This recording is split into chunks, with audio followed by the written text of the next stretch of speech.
pessoal! Sejam bem-vindos a mais uma edição do Estudantil Repórter, diretamente do projeto Imprensa Jovem da IMEF 25 de janeiro. Hoje temos a honra de conversar com um escritor, roteirista e cronista incrível, José Roberto Toledo. Ele é autor de mais de 60 livros, já ganhou o Prêmio Jabuti, e escreveu roteiros para cinema e TV. Vamos conhecer mais sobre a trajetória e as obras desse grande autor. José Roberto, você se formou em Letras e Jornalismo pela USP. E logo em seguida, começou a sua carreira como cronista do jornal Na Tarde. Como essas informações influenciaram a sua trajetória como escritor e roteirista? Bom, ser jornalista ajudou muito eu ser escritor e roteirista, né? Acho que porque me ensinou a pesquisar, a descobrir informações, a ir atrás das coisas, a falar com gente. Então acabou sendo tudo bem útil para depois eu ser escritor e roteirista. Você cursou pós-graduação em cinema e roteiro, mas não chegou a concluir. Como essa experiência inacabada impactou o seu trabalho na escrita de roteiros para cinema e TV? Impactou pouco, porque eu achei muito chato fazer pós-graduação, fazer mestrado. Era a primeira turma da época que eu fui fazer o mestrado. Então, os cursos ainda não estavam azeitados, isso foi há muito tempo. Então, acabou não tendo muita influência no meu trabalho, não. E eu comecei a trabalhar já, né? Aí eu tive que largar, porque o trabalho era mais interessante do que o estudo sobre o roteiro. Só fazer roteiro estava me ensinando mais do que o mestrado em roteiro. Você é autor de muitos livros, entre eles O Chalaça, que ganhou o Prêmio Jabuti. De onde veio a inspiração para escrever essa obra? Não veio, eu fui atrás dela, porque eu nem acredito muito em inspiração, sabe? Eu acho que a gente escolhe um tema, estuda sobre esse tema, escreve várias vezes o livro e tal, e aí você chega lá. Esse negócio de inspiração eu acho que é meio conversa, né? Meio papo furado. Mas veio do meu interesse sobre a história do Brasil. O Chalaça é o secretário do Pedro I, um personagem razoavelmente famoso e tal. Mas aí eu fui pesquisar, por sorte eu estava desempregado, tinha muito tempo. Fiquei pesquisando a vida do Chalaça e vi que ele era muito melhor do que eu imaginava. Aí escrevi o livro muitas vezes, até ficar decente. E aí dei muita sorte, porque ele ganhou o Jabuti, ganhou o prêmio de livro do ano e tal. E como foi receber um prêmio tão importante logo no início da carreira? Pô, foi uma sorte tremenda. E é sorte mesmo, né? Porque prêmio a gente pensa que é justo sempre e tal. Mas assim, tem 3 jogadores. Se fossem outros 3 jogadores, ia ser outra pessoa que teria ganho. Né? Naquele ano, os finalistas eram eu, Jorge Amado e o João Silvério Trevisan.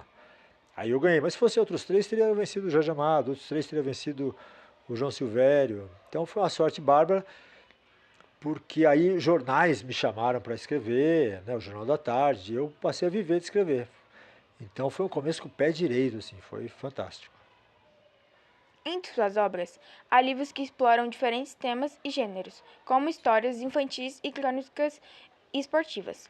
Como você consegue transitar por esses estilos tão distintos? Não é difícil, porque na verdade todo mundo tem muitos estilos, né? Você se comporta de um jeito com seus amigos, de um jeito com a sua família, de outro jeito com desconhecidos. Então todo mundo tem várias facetas, assim, não é difícil não. E se pensar, todo escritor faz muito disso, né?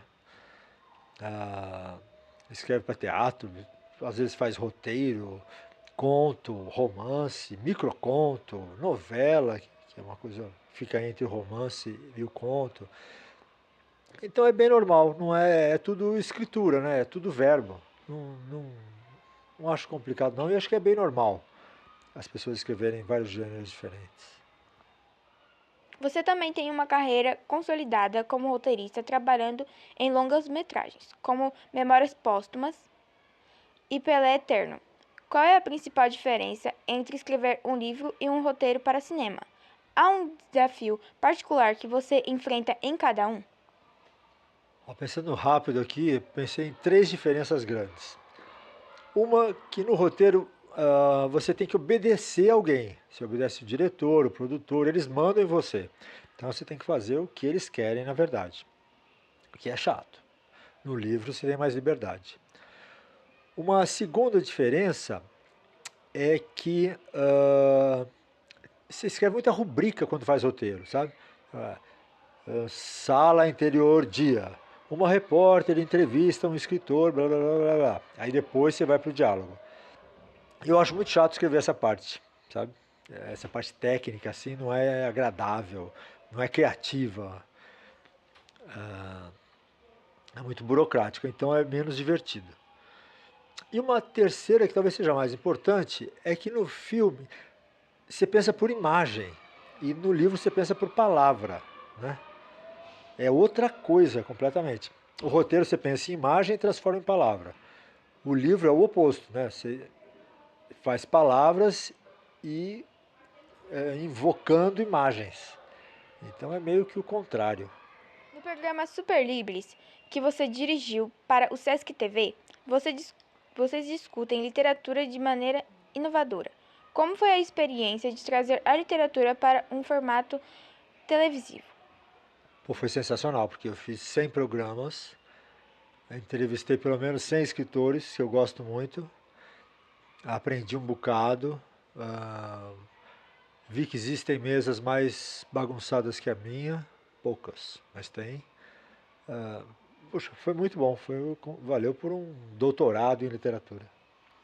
Você iniciou como cronista no Jornal da Tarde e depois escreveu para a revista Placar e foi colunista de esportes na Folha de São Paulo.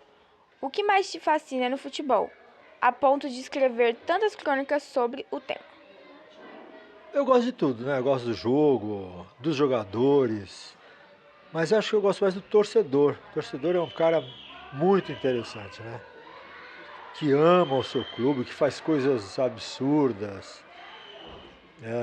E eu me identifico muito com o torcedor, porque eu sou um torcedor do Santos, tá? O que não tá fácil hoje em dia. Mas acho que o torcedor é o cara de quem eu mais gosto no futebol. Os alunos do nono B têm como tema do projeto TCA o racismo no esporte. Você tem algum livro sobre? Não tenho nenhum livro sobre. Tem um continho sobre que é a história de um jogador numa época em que negro não podia jogar, que existiu mesmo, era assim no começo do Brasil. E aí ele se pintou de branco e jogava e era amado pela torcida. Aí choveu e descobriram que ele era negro, tal, foi um escândalo. Mas a torcida já amava tanto o cara que no jogo seguinte a torcida veio toda pintada com as caras brancas, tal, e ele voltou a jogar, tal. É uma ficção, isso nunca aconteceu. É só num mundo ideal mesmo. Você escreve muito sobre futebol. Acha importante abordar este tema no racismo do futebol? Acho importante falar do racismo no futebol, tá tão escandaloso, né? Principalmente na Europa, tal. O Vini Júnior é um gênio e é xingado, é muito incompreensível, né? Mas acho que é um tema atual, importante e que fala muito das pessoas, né? Mostra muito como é a alma humana, ou de alguns humanos pelo menos. Como você se sente conversando com seu público estudante? Muito bem. É uma das graças da vida de ser escritor. Porque eu comecei como autor de livro adulto. E o autor de livro adulto quase não encontra com o seu leitor, né? É muito raro. Mas aí com as crianças, putz, elas vêm, perguntam, a imprensa jovem faz entrevista, abraçam, beijam. É muito divertido. Entregam bilhetes, desenhos, sabe? É uma vida com muito mais afetividade, assim, né? Então é bárbaro encontrar e ver o que eles gostaram, as ideias que eles tiveram e dá um prazer imenso ver que eles inventaram coisas a partir da coisa que você inventou, né? Então, sei lá, várias sacisas diferentes, vários chapeuzinhos de outras cores, castelos maluquíssimos, Rapunzéis. É, é muito bom. Porque não é só o reconhecimento, que isso já é bacana, mas ele se sente sendo útil também para aquela turma, para eles começar a gostarem de ler, aprenderem a escrever e tal. é bárbaro. Ano passado eu falei com 68 escolas. Acho que por isso que eu tive que botar 2 stents no coração, porque foi muita. Esse ano vão ser umas 50 e poucas, porque eu já diminuí. Mas é a graça, é o sal da vida, muito bom. Em 2019, você criou a página Diário no Bolso, no Facebook, que já tem mais de 40 mil seguidores e resultou em 6 livros. Como surgiu essa ideia e qual é a importância das redes sociais no seu trabalho atual? Bom, começando pela primeira. A ideia veio no dia da posse do Bolsonaro. Eu fiquei tão chateado com aquilo, aquele espetáculo horrível, Carluxo no banco de trás, jornalistas proibidos de levar água e maçã, que eu pensei, "Pô, preciso me vingar de algum jeito. A escrita é sempre sobre alguma coisa que você ama ou você odeia. No caso foi o segundo exemplo. E aí eu tinha lido uma reportagem sobre diários. Aí juntei as duas coisas, falei, vou escrever como se eu fosse o Bolsonaro para explicar o que ele pensa realmente e tal, o que está por trás das palavras. Aí eu fiz e deu muito certo. As pessoas gostaram muito, o Facebook censurou, e aí quando ele censurou, muita gente leu, né? Depois o Instagram censurou e muita gente leu. E aí eu acabei fazendo livros, que foram 3 vezes finalistas do Prêmio Jabuti, e foram divertidos de fazer. Foi bom para, sabe, você viu, para substituir o psicólogo, o psiquiatra, para eu falar dessa questão terrível de ter um cara tão ruim no governo, como as pessoas elegem e tal. Eu acabei me livrando disso, desse amargo, né, pelo humor. E as redes sociais, a segunda parte. São muito úteis, porque tem coisa que eu escrevo lá primeiro e acaba virando livro depois. Por exemplo, os Diários do Bolso, por exemplo, Bibliotecas Fantásticas. É um lugar de ensaio, eu jogo lá o texto, às vezes tem mais respostas, às vezes tem menos. Às vezes os leitores dão muitas ideias. Então é útil. Para mim eu uso o Instagram e Facebook como um laboratório e dá certo. Eu acho que saíram livros interessantes de lá. Obrigada, José Roberto Toreiro, pela entrevista. A gente agradece muito, tá? Obrigado, valeu. E para você que nos assiste, continue ligado no Estudante Repórter para mais entrevistas e conteúdos educativos. Até a próxima!